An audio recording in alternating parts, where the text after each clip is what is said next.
네, 오늘은요, 우리 에스겔서 말씀 가지고 교만에서 벗어나라. 교만에 대한 얘기들을 여러분들과 좀 나누려고 합니다. 어느 날 제가 집을 이렇게 둘러보다가 저희 방에 안에 책 가운데 종이 한 장이 끼어 있는 걸 제가 보게 됐습니다. 그 종이가 책 밖으로 많이 나와 있어서 특별히 제 눈에 띄었던 것 같아요. 그래서 제가 궁금해서 그 무슨 종이인지를 보러 그 책이 있는 곳으로 가봤어요. 그럼 제가 그 종이를 보고 깜짝 놀랐습니다. 왜냐하면 제가 적어서 교인들에게 드렸던 제 칼럼이, 제가 쓴 글이 그 책에 꽂혀 있는 거예요. 그럼 그 순간 어떤 생각이 들었겠습니까? 야, 내가 쓴 글에 아내가 감동했구나. 내가 고민하며 애를 쓰며 썼는데, 야, 그 글에 영향을 받았구나. 영적으로 감동이 됐구나. 그래서 그 종이 그냥 버리지 않고, 야, 정말 귀하게 여기고 잘 보관했구나. 그럼 제 마음에 얼마나 감동이 됐는지 몰라요. 특별히 제가 그 글은 애를 쓰면서 그 글을 썼거든요. 그럼 제가 그래서 사실은 아내에게 그걸 좀 얘기해주고 싶었어요. 이 글이 얼마나 귀한 글인지, 이 글이 얼마나 좋은 글인지를 얘기해주고 싶었어요. 근데 여러분, 아무리 아내라도 제가 쓴 글을 제가 자랑하는 건 좀 그렇지 않습니까? 그래서 제가 이렇게 좀 살짝 그렇게 얘기를 했어요. 아내에게 살짝 떠본 겁니다. 책에 무슨 종이가 끼어있네? 아내가 들릴 정도로 큰 소리로 얘기하고 제가 가서 그 종이를 뽑으려고 했어요. 그랬더니 아내가 갑자기 큰 소리를 치면서 그거 절대 빼면 안 돼! 그러더라고요. 저도 놀랐어요. 그리고 아내의 그 다음 얘기가 이런 거였습니다. 중요한 부분 표시해 놓은 거니까 절대 빼면 안 돼! 그러더라고요. 저는 혼자 아내가 제 글에 감동했다고 생각하고, 그래서 저 혼자 막 자랑스러워 했던 거예요. 근데 그게 아니고, 자기가 읽는 책에 표시해 놓으려고 그 종이를 끼워놨던 거예요. 여러분, 그날 제가 얼마나 민망했는지 모릅니다. 여러분, 사람이 오해하면서 살아간다니까요. 많은 걸 오해하면서 살아가요. 그런데 오해하면서 살아가지만 오해인지도 모르고 살아가요. 그럼 무엇이 내가 오해하고 있는 것인지를 깨달아야 될 줄 믿습니다. 오해를 깨달아야 무엇이 진실인지를 보게 돼요. 무엇이 정확한 것인지를 보게 되는 겁니다. 오늘 제가 설교서도 이런 말씀 드리는 것은 여러분과 제가 영적으로도 이렇게 오해하며 살아가고 있다는 겁니다. 하나님을 오해하며 살아가고요. 하나님의 뜻을 오해하며 살아가는 거예요. 아마 여러분과 저는 내가 영적으로 아주 건강하다고 생각하며 살아갈 수 있습니다. 내가 지금 잘 살고 있다고 자부하며 사실 수 있어요. 여러분, 그것이 오해인지도 모르고 그렇게 살아가실 수 있는 겁니다.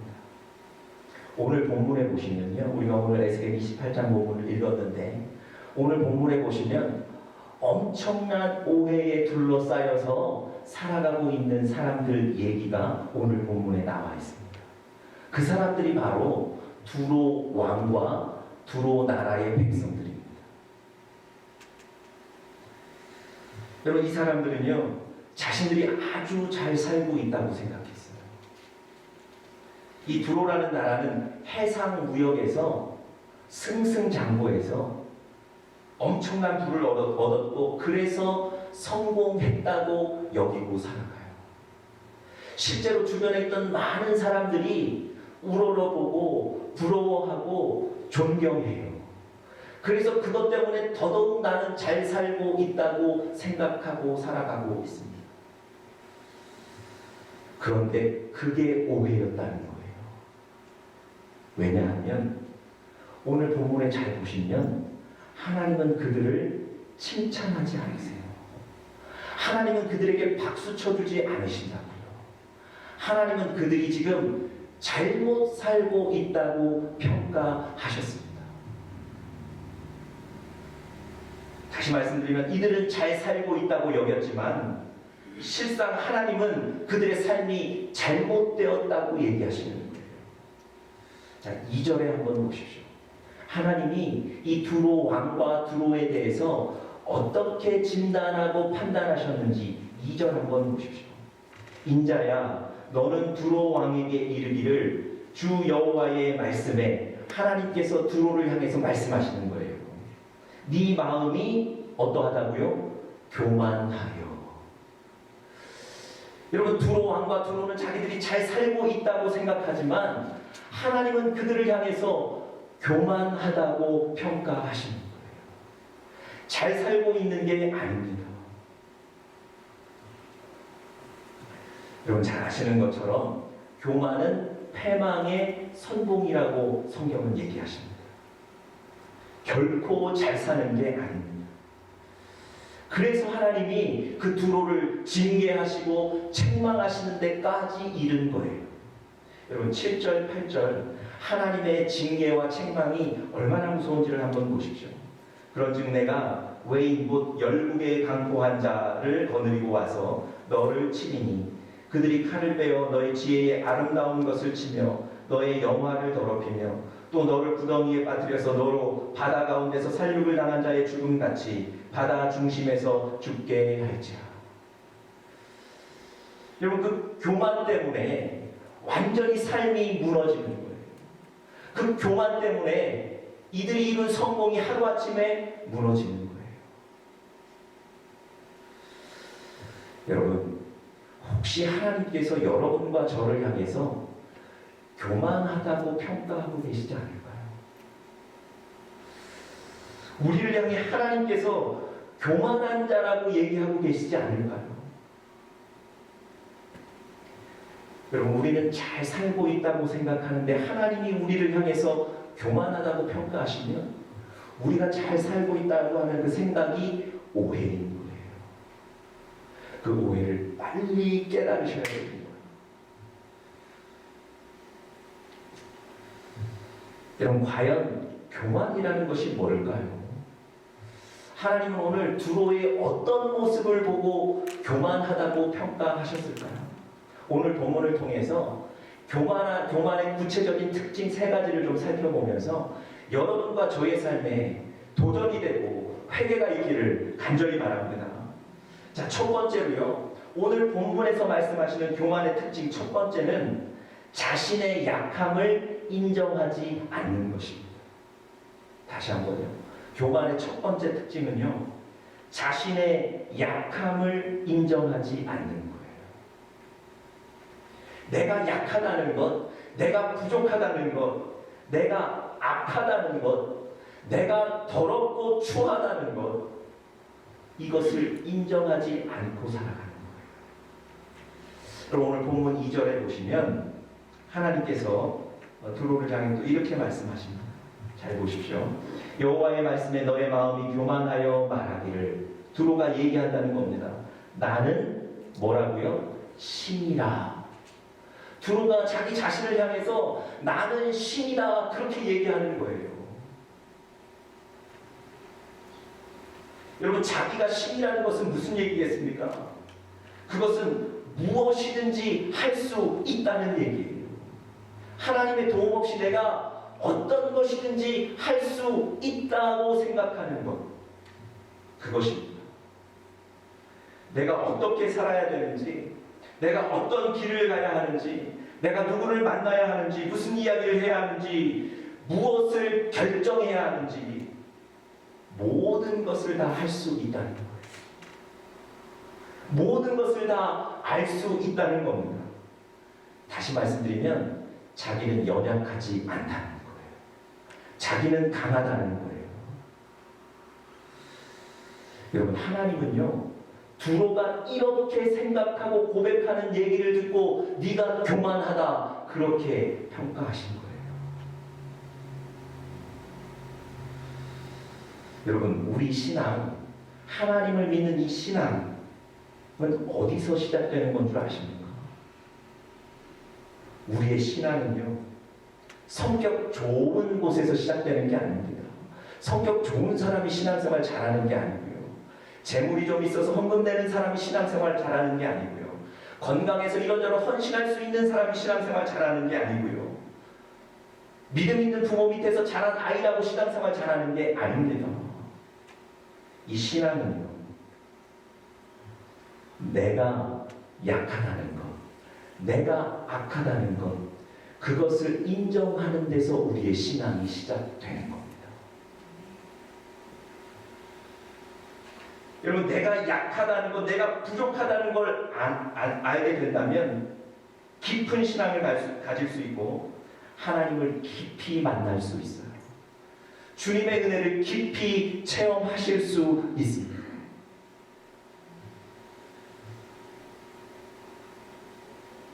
여러분, 그 신약성경에 보시면 이 바리새인과 그 당시 죄인이라고 취급받던 세리가 함께 성전에 올라가서 예배하고 기도하는 장면이 있습니다.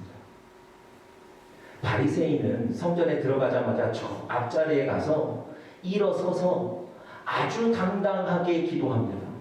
하나님, 나는 일주일에 2번 금식도 했습니다. 하나님, 나는 하나님 말씀하신 그 헌금도 아끼지 않고 드렸습니다. 하나님, 나는 그 불쌍한 사람들을 돕기도 했습니다. 하나님 앞에 당당하게 기도해요. 그런데 그 자리에 같이 올라갔던 죄인 취급받던 세리는 저 뒤에 앉아서 고개도 들지 못하고 소리도 내지 못하고 웅크린 채 이렇게 기도합니다. 하나님이여, 나를 불쌍히 여기시옵소서. 나는 죄인입니다. 여러분, 이 두 사람이 예배를 마쳤어요. 기도를 마쳤어요. 예수님께서 이 두 사람의 예배를 평가하시는데 나는 저 세리의 기도를 들었다, 그렇게 얘기하세요.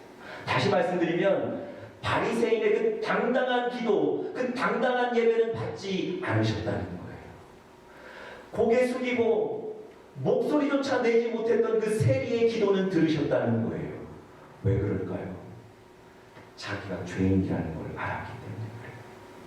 자기가 약하고 악하고 더럽다는 것, 그것을 알고 하나님 앞에 나가기 때문에 그런 곳에 은혜가 더 크게 임하는 줄 믿습니다. 여러분, 나의 부족함을 아는 사람들이 하나님을 깊이 만나실 수 있습니다. 그래서 성경은요, 죄가 있는 곳에 은혜가 더 임한다, 그렇게 얘기하세요. 오해하지 마십시오. 죄를 지어야 은혜를 받는다, 이런 게 아니고요. 죄가 있어서 내 연약함을 아는 사람에게 은혜가 임한다는 거예요.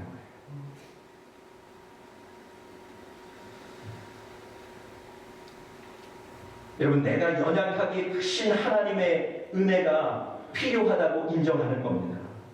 살만하다고, 형편이 괜찮다고 안심하지 마십시오. 교만은 거기서 시작되는 거예요. 여러분, 철저하게 약함을 인정하고 하나님의 은혜를 구하는 우리 사랑하는 영적인 가족들 되시기를 간절히 바랍니다. 스티븐 퍼팅이라는 목사님이 목회하시던 교회에 제임스라는 교인이 한 분 있었는데, 이분이 어느 날 얼굴이 벌개지고 막 떨면서 목사님을 찾아왔어요. 목사님에게 이렇게 얘기합니다. 목사님, 예전에 내가 온라인상에서 불법 활동을 한 적이 있는데 그 피해자들이 지금 고소를 해서 그 고소가 진행 중이라는 거예요. 목사님, 제가 곧 감옥에 갈 수도 있겠습니다. 떨면서 목사님에게 얘기합니다. 그리고 이 한마디를 더해요. 목사님, 이 교회에 나 같은 사람을 위한 자리도 있겠습니까? 예수님 앞에 나 같은 사람도 나갈 수 있겠습니까? 그렇게 묻는 거예요. 그 스티븐 퍼팅 목사님이 이렇게 대답하셨습니다.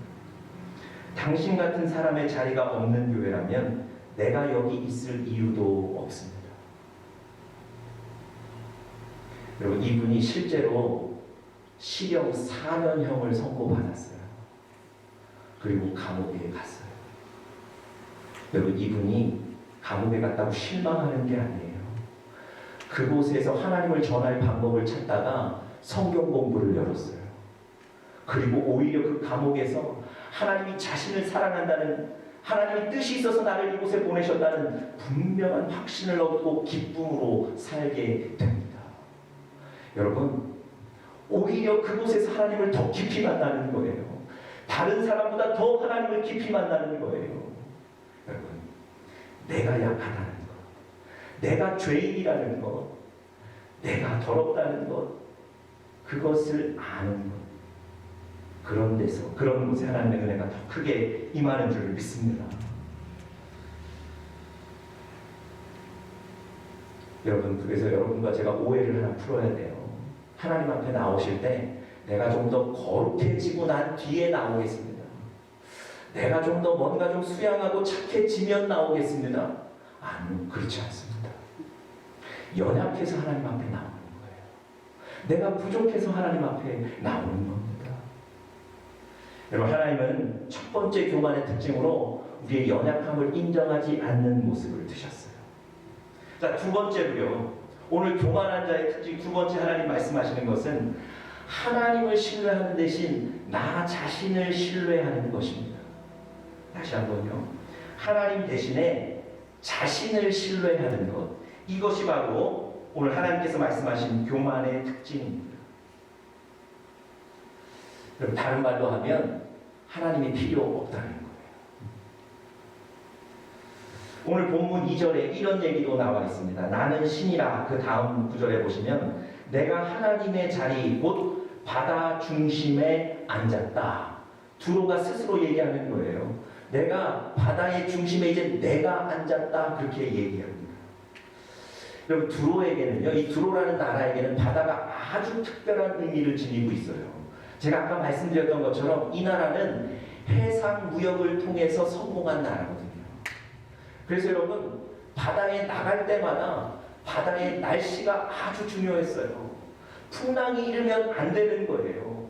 파도가 잔잔해야 되는 거예요. 바다에 나갈 때마다 안전해야 되는 거예요. 이 사람들에게 바다는 그런 의미였어요. 삶의 터전이었습니다. 여러분, 그런데 이 바다를 다스리시는 분이 누구십니까? 그들 스스로 바다의 안전을 책임질 수 있습니까? 아니요. 바다를 다스리시는 분은 바로 하나님 아니십니까? 여러분, 예수님께서 제자들과 배를 타고 바다에 나가셨는데, 갈리에 나가셨는데, 그때 풍랑이 일어나서 그 물이 파도가 배에 차오르고, 그래서 제자들이 내가 죽게 되었습니다 얘기하지 않습니까? 예수님께서 일어나셔서 바다를 향해 꾸짖으셨어요. 그랬더니 바다가 어떻게 됐습니까? 잠잠하여졌다. 성경은 그렇게 기록합니다. 여러분, 세상을 창조하신 그 하나님께서 바다도 자연도 다스리시는 줄 믿습니다.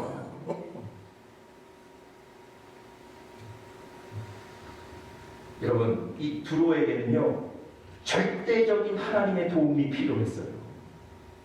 바다에 나갈 때마다 좋은 날씨와 안전, 하나님이 주시는 그 도움이 필요했단 말입니다.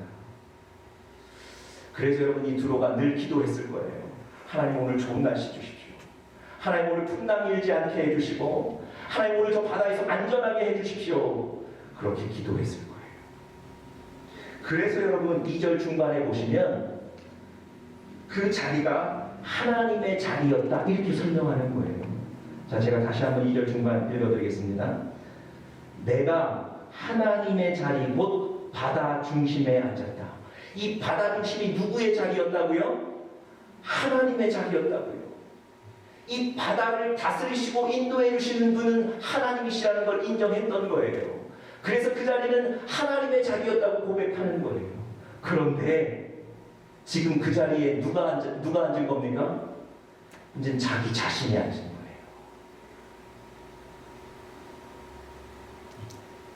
어느새 그 자리의 주인이 바뀌었습니다.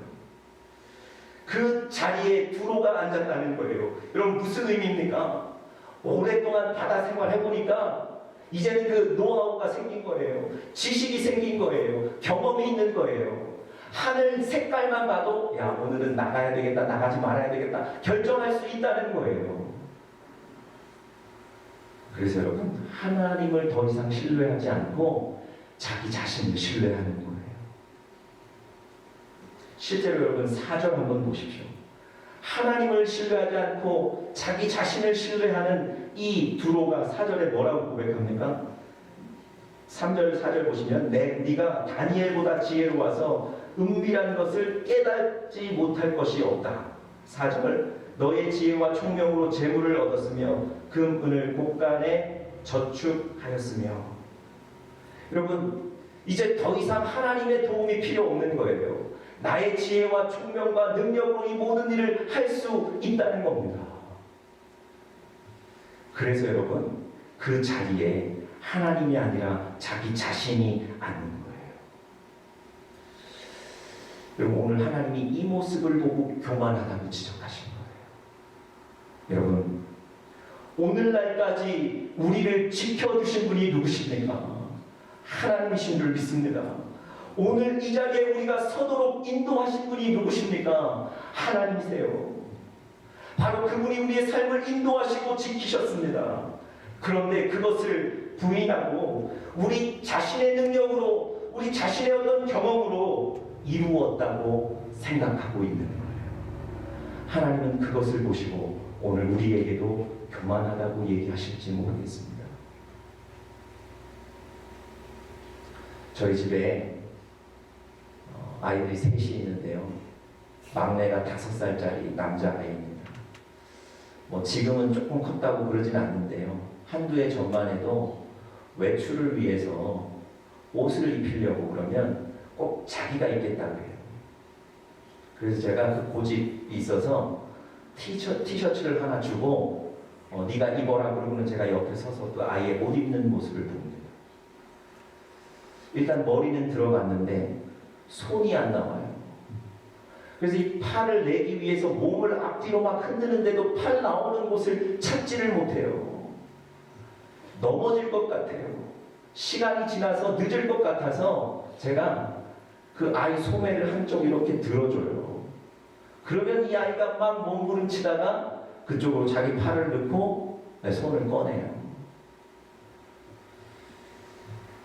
그리고는 저에게 한마디 합니다. 그것 봐, 아빠. 내가 혼자 입을 수 있다고 그랬잖아. 이 한마디를 꼭 붙여요. 자기가 입었다고 생각하는 거예요. 자기가 다 할 수 있다고 생각하는 거예요. 아빠의 도움은 전혀 생각지를 못하는 거예요. 여러분, 우리가 그럴 수 있지 않습니까?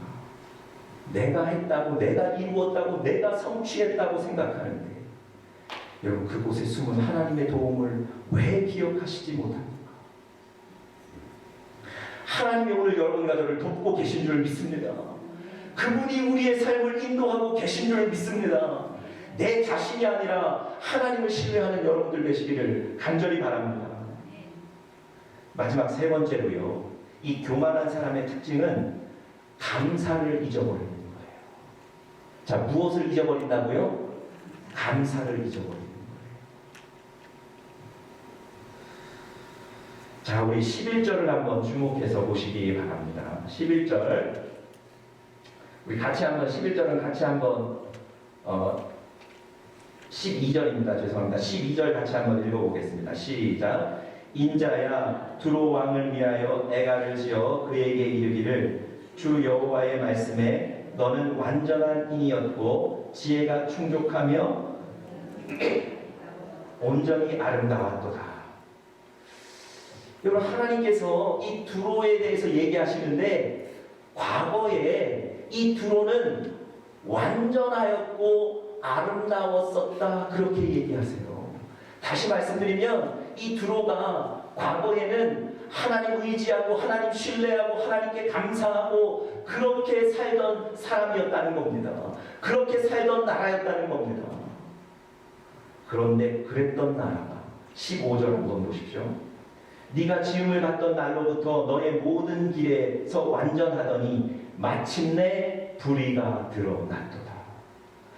처음에는 그렇지 않았는데, 처음에는 감사와 은혜로 살았는데, 시간이 지나고 자기 자신의 어떤 그 형편이 나아지고 나니까 하나님께서 주셨던 그 은혜에 대한 감사를 잊어버리는 거예요. 그래서 불의가 자기에게 드러나는 거예요. 하나님은 오늘 이 감사를 잊어버린 이 불호를 향해서 교만하다고 평가하시는 겁니다.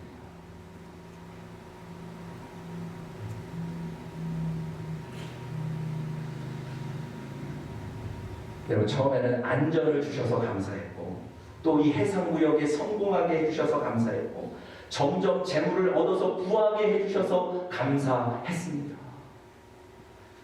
그런데 시간이 지나면서 그 감사를 다 잊어버리는 거예요. 여러분, 이제는 그 은혜 없이도 충분히 살 수 있다고 생각하는 거예요. 여러분, 우리 사랑하는 영적인 가족 여러분, 감사하시되 끝까지 감사하는 여러분들 되시기를 간절히 바랍니다. 겸손하시되 끝까지 겸손하시는 여러분들 되시기를 간절히 바랍니다. 감사를 잊지 마시기를 바랍니다. 제가 한 가지 얘기만 드리고 좀 설교를 마치려고 합니다. 오래전에 제가 알던 한 부부가 계셨는데, 결혼하고 나서 7년 동안 아이가 없으셨어요. 본인들은 너무너무 아이가 갖고 싶었는데 아이가 생기지 않아요. 사실은 이 본인들 얼마나 어려웠겠습니까? 마음이 힘들었겠습니까? 그런데 본인들만 힘든 게 아니고 주변의 가족들, 주변의 친구들도 같이 안타까워하면서 이들을 위해서 기도해 주시는 거예요. 한 해, 두 해, 드디어 7년째 하나님께서 이 가정에 아기를 주셨어요. 그럼 더구나 하나만 주셔도 감사한데 그 다음에 아기를 하나 더 주셨어요. 둘을 주신 거예요. 여러분, 이분들에게 이 아이 얼마나 귀한 아이들입니까? 아니, 자기의 모든 것을 하나님께 드려서 감사해도 아깝지 않은 아이들 아니겠습니까? 그러던 어느 날 이 아기가 잠을 자지 않는 거예요. 뭘 먹으라고 줘도 잘 보채고 먹지를 않는 거예요. 막 고집만 부리는 거예요. 그러니까 그 아기를 보던 엄마가 이렇게 얘기하셨어요. 이게 어디서 나와가지고 나를 이렇게 힘들게 만드는 거야. 그분이 저에게 말씀하신 걸 제가 직접 들은 거예요. 내가 이랬었습니다. 이렇게 간증하신 거예요. 여러분, 이럴 수 있다니까요. 하나님이 주신 건 너무 감사하고 너무 중요하고 귀중해서 그것 붙잡고 감사를 잊지 않고 살았는데 어느 순간 감사를 잊고 불평이 시작되는 거예요. 이게 교만입니다. 여러분, 오늘 하나님께서 우리 공동체에게 혹시 우리가 교만하고 있지 않은지 돌아보기를 원하시는 거예요. 여러분, 우리에게 이 교만이 있다면 하나님께 회개하시고 교만에서 벗어나는 여러분들과 저 되기를 간절히 바랍니다. 다 같이 기도하겠습니다.